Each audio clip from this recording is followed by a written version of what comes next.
Our next guests are from Cornerstone Church and their new coffee shop. Hello, ladies. How's it going? Hello, What's your name? hello. Vikki Luna. Vikki Luna and? Emina, Diaz. Nice to meet you, ladies.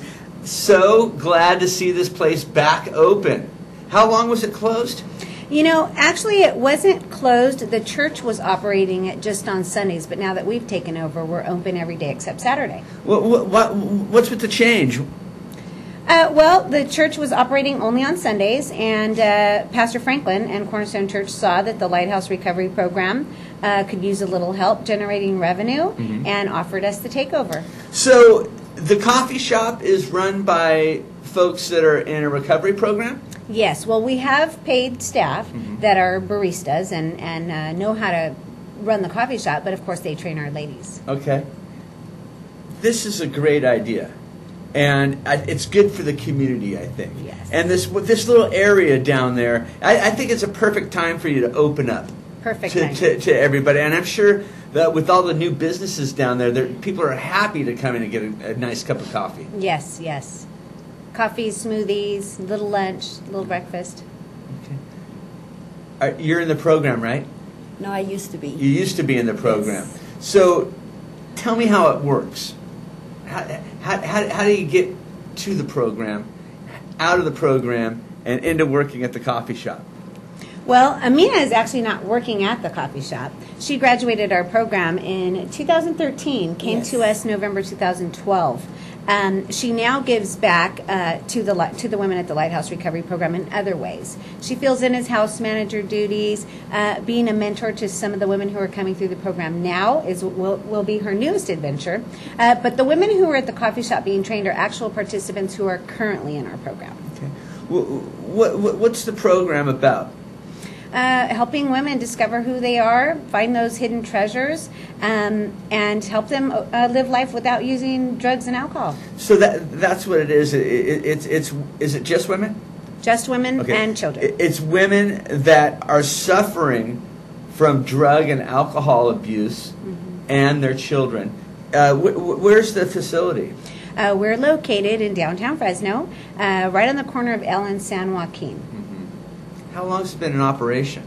We opened our doors 2007, summer of 2007. We're new to the downtown area. We used to be over in northeast Fresno, where we had 2 smaller homes.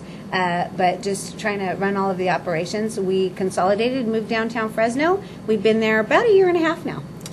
And how many women are in the program? We have a capacity to serve 24 women in-house. Wow. And their children?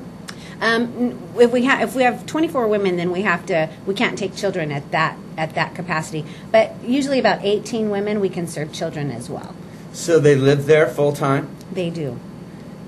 You know, I got to say that in a horrible time for the children, I mean, keeping the family together a little bit's got to be a great thing, huh? It is. It is. You know, success stories like Emina and Leonzia, her daughter, are just our trophies and keep us going. You know, a reason behind our work. Is this funded by Cornerstone? No, it's not. The Lighthouse Recovery Program is self-sufficient, but definitely Cornerstone allowing us to take over the coffee shop is definitely going to help us to fill some of those free beds who represent women who are still out there on the streets and needing the help.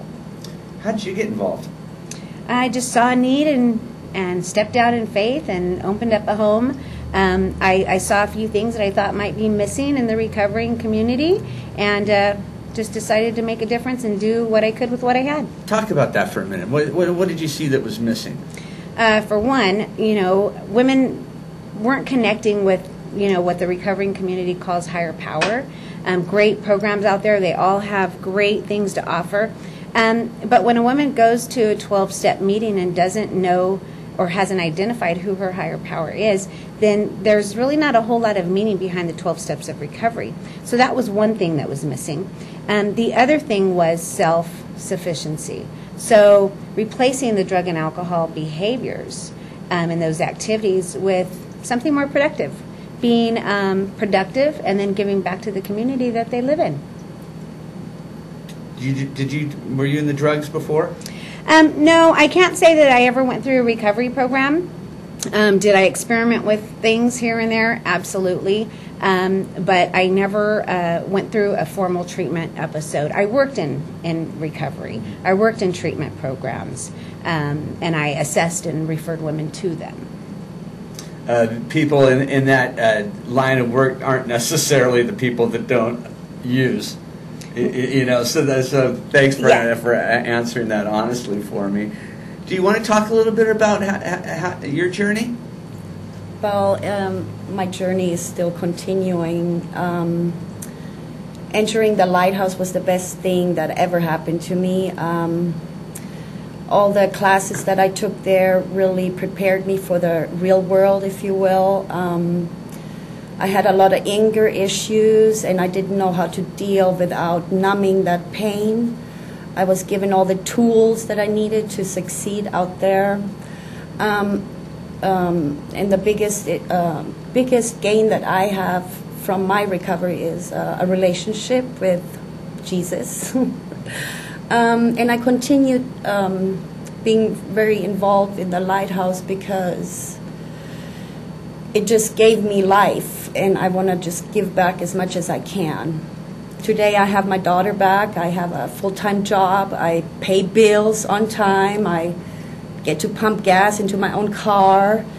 All those things were unattainable when I was in my addiction, and I didn't feel that I was deserving of that, and all that changed.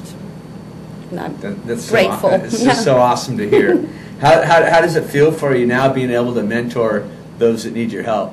Actually, I'm not sure yet because it'd be my first experience in it, but I had a great mentor when I was in the Lighthouse Recovery Program, and things that she did with me helped me believe that, a sober life is a life worth living and full of fun and excitement. It's not just this rat race, boredom, kind of gray existence. It's beautiful. And I'm pretty funny, and I like to go out there and do things, and I want to give back to the girls, that whoever is going to be matched up with me.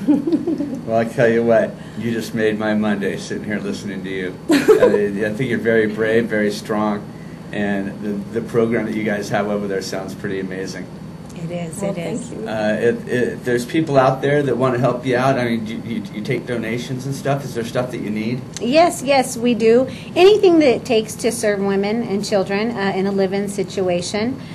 Supporting us at the coffee shop is a great way. They can get online. They can stop by, be part of our mentoring program. We have a whole calendar of educational classes Monday through Thursday from 9 to 3 that train and equip these women. So sometimes we have opening for facilitators. And at the coffee shop, can you just come over there and just hang out? Absolutely. We have a game shelf with free games. We have free Wi-Fi. So we want to create a social hub for the downtown area and people in our community. Awesome. Right on the corner of Fulton and no, I know it's Fulton, but Stanislaus. That one. Okay. That you know one. what? I'm so glad that you came on. It was nice talking with you. I think you're doing some great things in downtown Fresno. Thank you. And we're going to take a quick commercial break, and we'll be right back. Stick around.